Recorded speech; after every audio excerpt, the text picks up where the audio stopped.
एक बहुत बड़े हरे भरे जंगल में, जहाँ पेड़ इतने ऊंचे थे कि आसमान को छूते लगते थे, वहाँ भोलू नाम का एक बहुत बड़ा हाथी रहता था। भोलू को अपने साइज पर बहुत गर्व था। वह एक छोटी पहाड़ी जितना बड़ा था। उसके कान बड़े पंखों जैसे थे और उसकी सूंड इतनी मजबूत थी कि एक झटके में एक छोटा पेड़ उखाड़ सकती थी। जब भी वह चलता तो जमीन कांप जाती और छोटे जानवर डरकर भाग जाते, उसके लिए रास्ता बना देते। वह अक्सर जोर से चिंघाड़ता, एक ऐसी आवाज जो पूरे जंगल में गूंजती, बस अपनी मौजूदगी बताने और सबको अपनी जबरदस्त ताकत याद दिलाने के लिए। भोलू मानता था कि बड़ा और मजबूत होना दुनिया में सबसे जरूरी चीज है, और वह अक्सर जंगल के छोटे जीवों को नीचा दिखाता था, उन्हें बहुत छोटा और बेकार समझता था। उसी जंगल में एक छोटी सी नदी के पास, जो दिन भर खुशी से बहती रहती थी, चिक्की नाम की एक नन्ही चींटी रहती थी। चिक्की इतनी छोटी थी कि आपको अपने दोस्तों के साथ लाइन में चलती हुई उसे देखने के लिए बहुत करीब से देखना पड़ता। वह चींटियों के एक बड़े मेहनती परिवार का हिस्सा थी, जो अपना दिन अनाज इकट्ठा करने और अपनी जटिल चींटी की बांबी बनाने में बिताते थे। चिक्की दयालु और मेहनती थी, हमेशा अपनी साथी चींटियों की मदद के लिए तैयार रहती थी। वह जानती थी कि वह छोटी है, लेकिन वह यह भी जानती थी कि एक साथ काम करके वह और उसका परिवार बड़ी चीजें हासिल कर सकते हैं। वह अक्सर भोलू को दूर से देखती थी, उसके साइज से हैरान होती थी, लेकिन उसके घमंड और छोटों के प्रति उसकी उपेक्षा से दुखी होती थी। एक धूप भरी दोपहर भोलू को खासकर शरारत सूझ रही थी। उसने चिक्की और उसके परिवार को चीनी के दाने अपने घर ले जाते देखा। वह अपनी बड़ी सी शक्ल पर मुस्कान लिए उनके पास चला गया और अपनी सूंड से एक जोरदार फूंक मारकर उन पर हवा का एक झोंका मारा। चीनी के छोटे छोटे दाने हर जगह बिखर गए और बेचारे चींटियां गिर गईं। भोलू जोर से हंसा, हाँ हाँ हाँ, देखो तुम छोटे छोटे जीवो, तुम कितने कमजोर हो, तुम भला क्या कर सकते हो।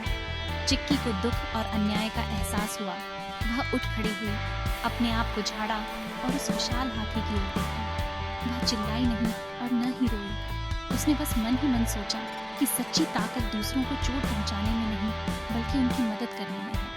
भोलू अपने रास्ते चला गया, खुद पर बहुत खुश था, जबकि चिक्की और उसका परिवार धैर्यपूर्वक बिखरे हुए दानों को फिर से इकट्ठा करने लगे। चिक्की समझ नहीं पा रही थी कि बड़ा होने का मतलब निर्दयी होना क्यों है। उसका मानना था कि जंगल में हर प्राणी, चाहे वह कितना भी बड़ा या छोटा क्यों न हो, उसका एक उद्देश्य होता है और वह सम्मान का हकदार है। वह दुनिया को बड़े बनाम छोटे की जगह एक बड़े परिवार के रूप में देखती थी, जहाँ सभी को एक दूसरे की परवाह करनी चाहिए। इस छोटी सी घटना में एक बहुत ही महत्वपूर्ण सबक के लिए मंच तैयार किया, जो घमंडी हाथी जल्द ही सीखने वाला है। एक ऐसा सबक जो सबसे अप्रत्याशित जगहों से और सबसे छोटे शिक्षकों से आएगा। कुछ दिन बीत गए। सूरज खासकर गर्म था और दोपहर की गर्मी में जंगल शांत था। भोलू केले और पत्तों का पौष्टिक भोजन करने के बाद एक बड़े बरगद के पेड़ की छांव में एक अच्छी लंबी नींद लेने का फैसला किया। वह नरम घास पर लेट गया। उसका बड़ा शरीर एक विशाल छाया डाल रहा था और जल्द ही वह गहरी नींद में था, धीरे से खर्राटे ले रहा था। वह तितलियों का पीछा करने और नदी में पानी उछालने का सपना देख रहा था। उसे बिल्कुल भी पता नहीं था कि एक छोटा सा खतरा उसकी ओर बढ़ रहा था। वह अपनी ताकत में इतना सुरक्षित महसूस कर रहा था कि उसे यह विचार भी नहीं आया कि कुछ उसे नुकसान पहुंचा सकता है। जंगल उसका राज्य था और वह उसका निर्विवाद शक्तिशाली राजा था। जबकि भोलू अपनी गहरी नींद में था, चींटी चिक्की एक मिशन पर थी। वह अपनी बांबी से थोड़ा दूर तक खोज कर रही थी, मीठे अमृत के नए स्रोतों की तलाश में। उसके छोटे छोटे पैर उसे टहनियों और पत्तों के नीचे से ले जा रहे थे, अपने खुद के एक बड़े एडवेंचर पर। जैसे ही वह तेजी से आगे बढ़ी, उसका रास्ता सीधे सोए हुए हाथी की ओर ले गया। उसने विशाल सोए हुए शरीर को देखा और चुपचाप उसके चारों ओर चलने का फैसला किया, ताकि उसकी नींद न टूटे। भोलू ने उसके साथ कैसा भी व्यवहार किया हो, चिक्की बदला लेने वाली नहीं थी। वह सभी के प्रति शांतिपूर्ण और सम्मानजनक रहने में विश्वास करती थी, यहाँ तक कि उन लोगों के प्रति भी जो हमेशा उसके प्रति दयालु नहीं थे। जैसे ही चिक्की हाथी के विशाल सिर के पास से सावधानी से निकली, उसने कुछ ऐसा देखा जिससे वह रुक गई। एक छोटा शरारती भृंग, जो परेशानी पैदा करने के लिए जाना जाता था, भोलू के बड़े खुले कान की ओर रेंग रहा था। चिक्की इस भृंग को जानती थी, इसे काटना और चुटकी लेना पसंद था। उसने महसूस किया कि अगर भृंग भोलू के कान के अंदर चला गया तो उसे बहुत दर्द होगा। हाथी इतना बड़ा था और भृंग इतना छोटा था कि भोलू उसे बाहर भी नहीं निकाल पाएगा। वह पूरी तरह से असहाय हो जाएगा। उसकी महान शक्ति ऐसे छोटे से पीड़ादायक के सामने बेकार हो जाएगी। यह निद्रामग्न विशालकाय के लिए एक बड़े खतरे का क्षण था। चिक्की जानती थी कि उसे कुछ करना होगा और जल्दी। वह बस चली जा सकती थी और भोलू को कष्ट भुगतने दे सकती थी। आखिर उसने उसके और उसके परिवार के साथ बुरा व्यवहार किया था। यह सोचना आसान होता कि वह इसके लायक था, लेकिन यह चिक्की का तरीका नहीं था। उसका दिल दया से भरा था, बदला लेने से नहीं। उसने जंगल के एक साथी प्राणी को मुसीबत में देखा और उसकी पहली प्रवृत्ति मदद करना थी, न्याय करना नहीं। वह बिखरे हुए चीनी के दानों और हाथी की गर्व भरी हंसी के बारे में सब कुछ भूल गई। उस पल में बस यही मायने रखता था कि भोलू को होने वाले दर्द को रोका जाए। छोटी चींटी एक बड़ी समस्या का सामना करने के लिए तैयार हो गई। बिना एक पल की भी देरी किए चिक्की जानती थी कि उसे क्या करना है। वह शारीरिक रूप से भृंग को नहीं रोक सकती थी क्योंकि वह उससे कहीं बड़ा और मजबूत था।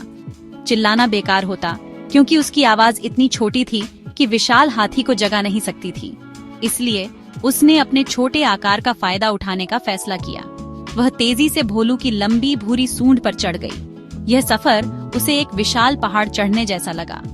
उसके छोटे छोटे पैर जितनी तेजी से चल सकते थे, उसे उसकी त्वचा की झुर्रीदार सतह पर चढ़ाते गए जब तक कि वह उसके कान के प्रवेश द्वार तक नहीं पहुंच गई। शरारती भृंग के अंदर रेंगने से बस कुछ पल पहले यह समय के खिलाफ एक दौड़ थी, एक विशाल खोज पर एक छोटा हीरो। जैसे ही वह उसके कान तक पहुंची, चिक्की ने वही किया जो वह सोच सकती थी। वह गुफा जैसे खुले हिस्से के ठीक अंदर रेंग गई और अपनी छोटी छोटी मूंछों से संवेदनशील त्वचा को गुदगुदाने लगी। उसने गुदगुदाया और गुदगुदाया, धीरे धीरे लेकिन लगातार चलती रही। पहले तो भोलू ने बस अपनी नींद में अपने कान को थोड़ा सा हिलाया, थोड़ा बुदबुदाया, लेकिन चिक्की ने हार नहीं मानी। उसने अपनी कोमल गुदगुदी जारी रखी। अपना पूरा प्रयास एक ऐसी सनसनी पैदा करने पर केंद्रित किया जो उसे जगाने के लिए पर्याप्त परेशान करने वाली थी, लेकिन दर्दनाक नहीं। ये एक नाजुक काम था जिसमें साहस और कोमल स्पर्श दोनों की आवश्यकता थी, ऐसे गुण जो छोटी चींटी में भरपूर मात्रा में थे। अचानक भोलू की आंखें फड़फड़ाकर खुल गईं। गुदगुदी की सनसनी इतनी लगातार थी कि उसे नजरअंदाज नहीं किया जा सकता था। उसने एक जोरदार गर्जना के साथ अपना सिर हिलाया, उस अजीब एहसास से छुटकारा पाने की कोशिश कर रहा था। अचानक शक्तिशाली हरकत उस परेशान करने वाले भृंग को हटाने के लिए पर्याप्त थी, जो जमीन पर गिर गया और डरकर भाग गया। उसकी शरारती योजना पूरी तरह से विफल हो गई। भोलू ने फिर से अपना सिर हिलाया, बहुत बेहतर महसूस कर रहा था, लेकिन वह बहुत भ्रमित था। उस अजीब गुदगुदी का कारण क्या था? वह इसे खारिज करने ही वाला था जब उसने अपने कान से एक छोटी सी आकृति को बाहर निकलते देखा। ये चिक्की थी, वही चींटी जिसका उसने कुछ दिन पहले मजाक उड़ाया था। भोलू को गुस्सा आने ही वाला था, यह सोचकर कि चींटी उसे परेशान कर रही थी, लेकिन फिर चिक्की ने अपनी छोटी साफ आवाज में सब कुछ समझाया। उसने अपनी एक मुंह से उस भृंग की ओर इशारा किया जो अब घास में गायब हो रहा था। उसने उसे बताया कि कैसे भृंग उसके कान में रेंगने वाला था और उसे भयानक दर्द पहुंचाने वाला था, और कैसे उसने उसे जगाने और बचाने के लिए उसे गुदगुदाया था। भोलू ने सुना।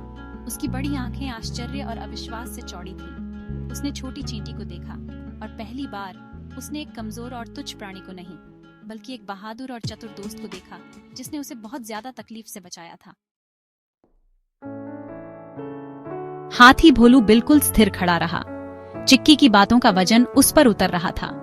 उसे अपने ऊपर शर्मिंदगी की गहरी भावना महसूस हुई जब उसे याद आया कि उसने चिक्की के साथ कैसा व्यवहार किया था।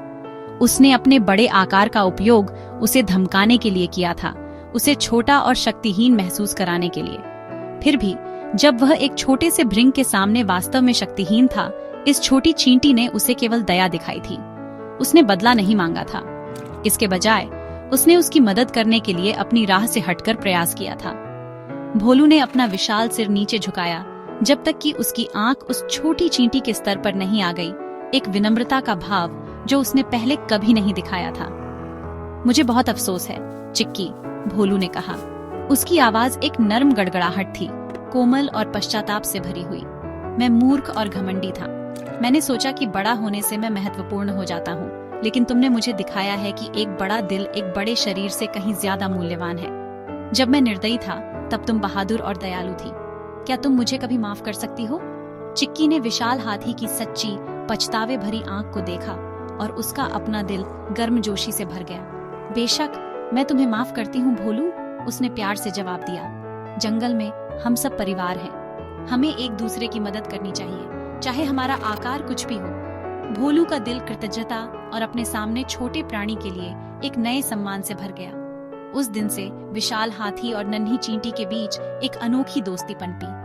भोलू पूरे जंगल में सबसे कोमल विशालकाय बन गया। उसने फिर कभी किसी को डराने के लिए अपने आकार का उपयोग नहीं किया। इसके बजाय उसने अपनी ताकत का उपयोग दूसरों की मदद करने के लिए किया।